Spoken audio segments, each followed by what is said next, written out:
ఈ రోజు కడప గడ్డపై జరుగుతున్న ఈ మహానాడు చూస్తే ఎన్నికలై ఏడాది జరుగుతున్నా మీలో ఆ కసి, ఉత్సాహం, ఉద్వేగం ఏమాత్రం తగ్గలేదు. నేను చాలా మహానాడు చూశాను.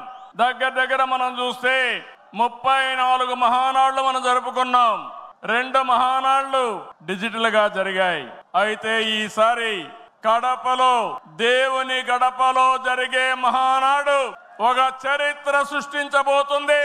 సువర్ణాక్షరాలతో ఆంధ్రదేశ రాష్ట్ర ఆర్థిక పరిస్థితి ఒక దశ దిశ నిర్దేశిస్తుందని చెప్పి తెలియజేసుకున్నా. ఈరోజు చల్లని వాతావరణం.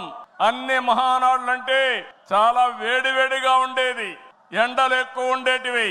ఒక ప్రశాంతమైన వాతావరణంలో, ఆహ్లాదకరమైన వాతావరణంలో ఈరోజు కడపలో మహానాడు జరుగుతా ఉంది.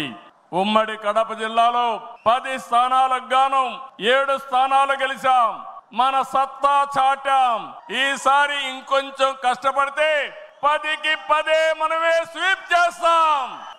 రాయలసీమ ప్రజలు అద్భుత చైతన్యంతో ఈసారి ఇచ్చిన తీర్పును గౌరవిస్తూ వారికి ధన్యవాదాలు తెలపడానికి కడపలో మహానాడు పెట్టాలని నిర్ణయించాం. ఈ మహానాడును మీరు చూస్తే బ్రహ్మాండంగా చేసిన నాయకులకు, కార్యకర్తలకు మనస్ఫూర్తిగా అభినందనలు, కృతజ్ఞతలు.